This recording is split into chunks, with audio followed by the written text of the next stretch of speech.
Hello दोस्तों, नमस्ते, जय माता दी। मैं अपने चैनल नेहा दी लोकगीत में आप लोग का स्वागत करती हूँ। एक छोटा सा कहारवा नाच गीत प्रस्तुत करने जा रही हूँ। आपको कैसे लगे कमेंट बॉक्स में जरूर बताइएगा। अगर हमारा गाना अच्छा लगता है तो आप लोग हमारे चैनल को लाइक करिएगा, चैनल सब्सक्राइब करिएगा, कमेंट बॉक्स में जरूर बताइएगा।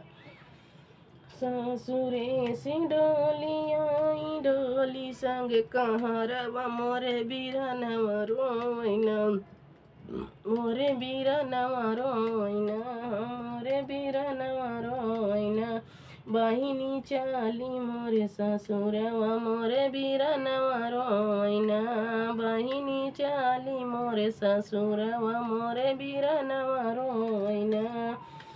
पापा रोई बाहरे चाचा रोई मोरे अंगनवा, रोई मोरे अंगनवा, मोरे मायारिया रोइना, मोरे मायारिया रोइना।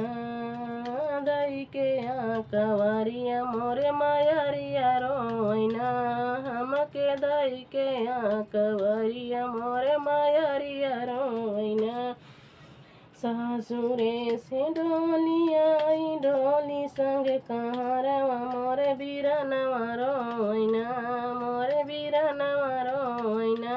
बहिनी चाली मोरे ससुरवा मोरे बीरनवा रोइना, बहिनी चाली मोरे ससुरवा मोरे बीरनवा रोइना। महली रोई बड़ी मम्मी भतीजा मोरे अंगनवा मोरे भौजैया रोइना, बड़ी मम्मी महली रोई भतीजा मोरे अंगनवा मोरे भौजैया रोइना, मोरे भौजैया रोइना।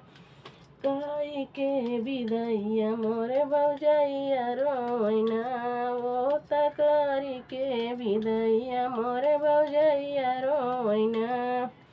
सासुरे से डोली आई डोली संग कहारवा मोरे बीरनवा रोइना, मोरे बीरनवा रोइना। बहिनी चाली ससुररिया मोरे बीरनवा रोइना, बहिनी चाली ससुररिया मोरे बीरनवा रोइना। चाची सामुझाई रोई जीजा देखी देखी मोरे, चाची सामुझाई रोई जीजा देखी देखी मोरे बहिनिया रोइना, मोरे बहिनिया रोइना।